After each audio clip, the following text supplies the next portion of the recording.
Now, welcome to episode 15, and I'm ultra excited because we're going to cover Back to the Future trilogy. Now, Gaz has been warned. Okay, he gets too overexcited by these movies or his favorite movies. He has 10 minutes or less for this episode.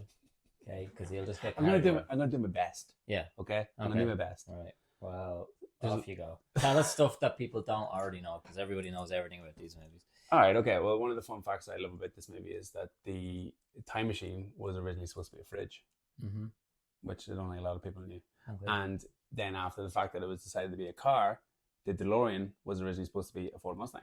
What does the number plate on the DeLorean say? At a time. Just checking.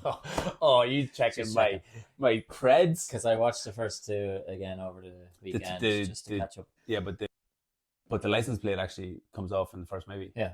So crumbles. Yeah. Just checking. Who's the rock star in the second one that makes a cameo? Was it Chuck Norris? No. Rock star. Chuck Norris, rock star. Yeah, he's known Chuck Berry. for his. Yeah. Sting. No. Eddie.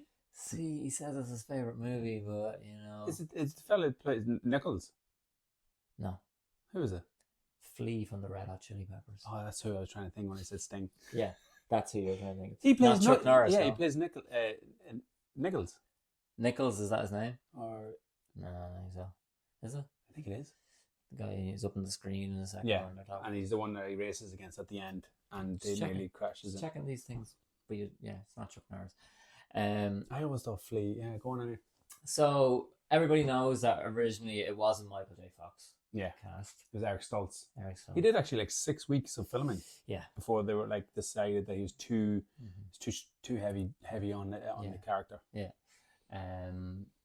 It's very funny on a rewatch with Michael J. Fox that he never stays still when he's talking. He like whenever he delivers a line, he's spinning, he's moving, he just never. Yeah. And he's nonstop, and that's the fun thing when I rewatched these last couple of days. The irony that I caught, and it is my 30th, maybe 40th time watching these movies, but I only caught this time after watching them, is that they're always in a hurry, and they have a time machine. Yeah, that's the irony keeps about the pace it. Gone. Yeah, it's so funny. It's like Doc Brown is always like, "Oh my God, we gotta go, we got." And it's like you have a time machine, you have all the time in the world. Yeah, it's just the irony. I thought was very funny. Good pacing with it. Did you know that the script was rejected several times by several production companies? Yeah, but so they just kept going. Obviously, Robert Zemeckis was the director, overseen by Steven Spielberg. And I love Robert's movies in general. Yeah. He went on, he done so many movies with Tom Hanks. But yeah, the production, the set building and the set design, especially in the second one. Yeah, and that was the thing. The set, that's Hill Valley, the courthouse and the square around it, was a set that was pre-built before the movie was even greenlit. Right. So they were using that set as Hill Valley. What movie in the second one, in that you're just saying, is up on the Jaws 19? Cinema?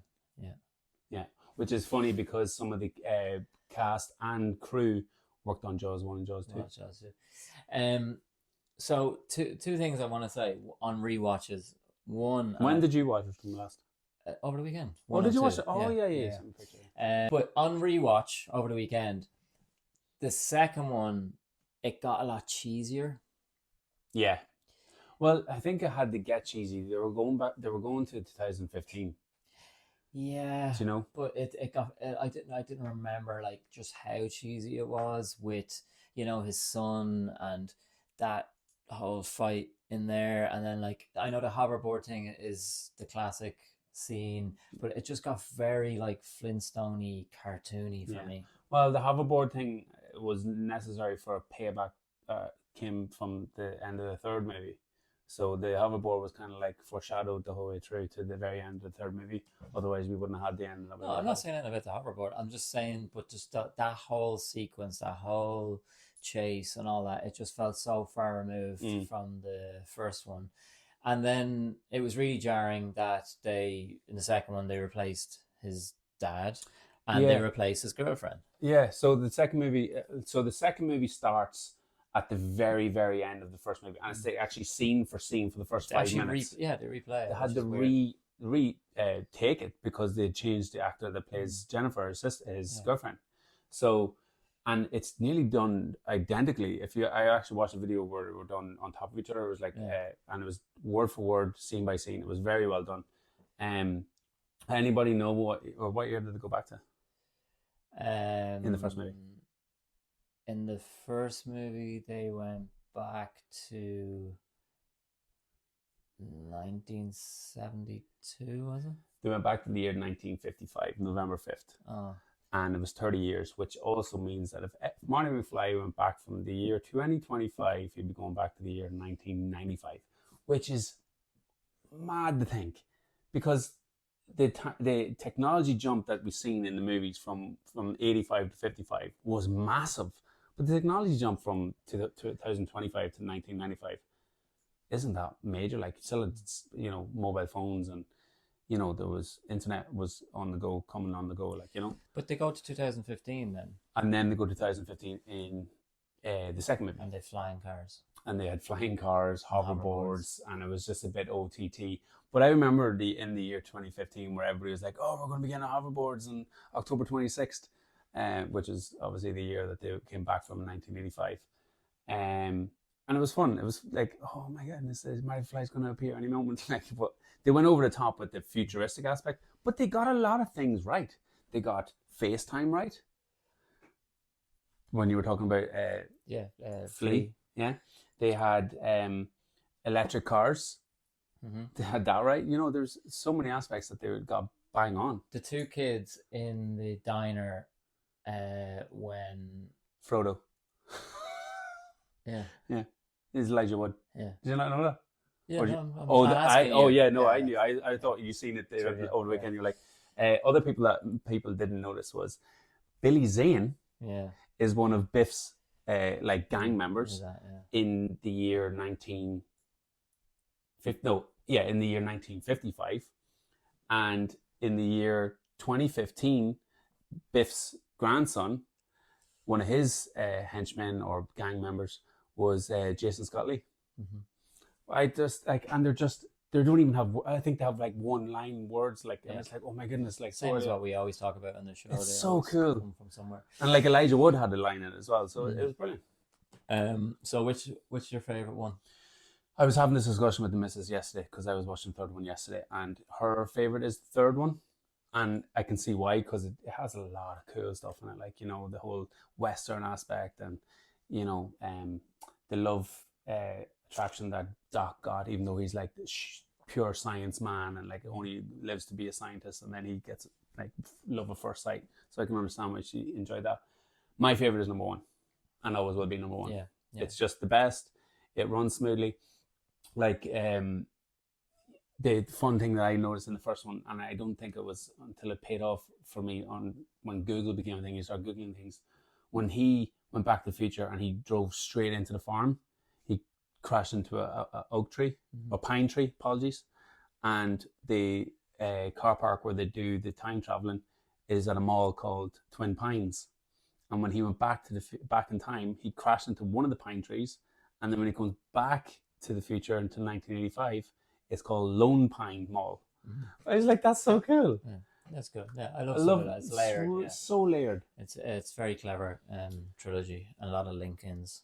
Loads of link-ins. Well, you were mentioning about Crispin Glover was the actor who played his father. His dad, yeah. He didn't come back for the second one as well as the actress who didn't come back for playing Jennifer. And do you know the reason he didn't come back? Because he was annoyed.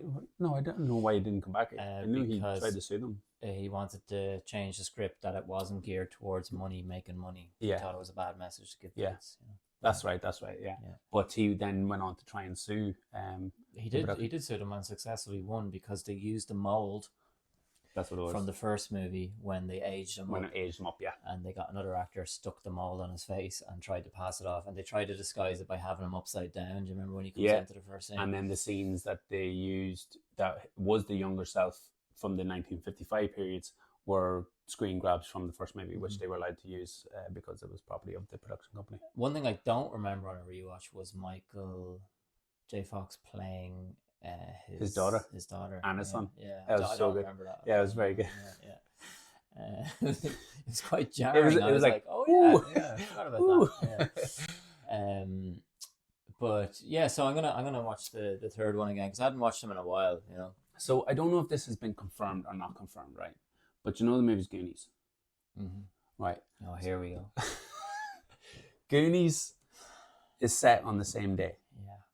October 26, 1985. Yeah. So, like, it has to be somewhat linked without being linked. It's just obviously a fun little nugget that Spielberg put in. But you were talking about this recently, and I said, until I hear Steven Spielberg telling me that he put that link in. All right, Steven, if you're watching this. Yeah, let us know. Please, can you tell us if you meant to make them on the same day? Because they are both set on the same day. Yeah. Which is a really cool fun fact. I mean, it's a possibility he is a producer on it. And, but like, why wouldn't they put nugget? They're putting in Jaws, and they're putting in like, I think even E.T.'s reference in the window of the nostalgia window in 2000. I just need Stephen to tell me directly. All right, Stephen, get on it. Let us know. But so, like you said, you watched it over the weekend. What was like? So obviously you watched it as a child. Yeah. And then maybe as a teenager, maybe once or twice ago. Yeah, loads of times. But when you watched it there over the weekend, what was like the key thing? Like, what was your vibe towards it? Did you enjoy it as much, or did it kind of lose a little bit of its? I appreciate it a little bit more and the depth of it a little bit more watching it now on a rewatch. Yeah, and there's elements that would have kind of washed over you as a kid that are like a little bit like for kind of I don't know, is it classed as a kids movie? That's the question. I don't think it is. Yeah. Because there's a couple of ssnes that are a little bit like you definitely wouldn't get away with it. Like Biff in the car. Yeah, Biff in the car in 1955 is a bit bit raunchy. But I appreciate it a lot more. So I really enjoyed rewatching the first one, and then the second one I just forgot like how silly. I always say this with sequels though. Even though it's a trilogy, I always say the next one they try and go bigger and bigger and bigger, and I'm like, I kind of rather the first where they left it. So I do want to then watch the third one because I haven't watched it. So the fun fact that I just have to remember, and then we were talking about the trilogy. The third one, do you know when Doc comes back with the train with Clara and their two sons? So the little kid, when they're having the conversation, the adults are having the conversation, the little kid's just standing there, and he's literally like just like this, and then he points at his crotch because he needs to go to the toilet, and he's telling his carer that on set he needs to go to the toilet, and it just creeps a tiny bit into the movie, and you're like, cool. Brilliant, love little thing. Yeah, it's fun. So rating wise, I know what you're gonna rate it. It's 100% 10 out of 10. The whole trilogy. I don't care that the second one is a little bit silly, but it's fun. It's fast paced. It has so many pop culture references. It's brilliant. Honestly, my greatest trilogy that I love. I think it's the best trilogy ever. Yeah. I mean, I'll rate the because I watched the first two. I need to watch the third one again. It's a 7 out of 10.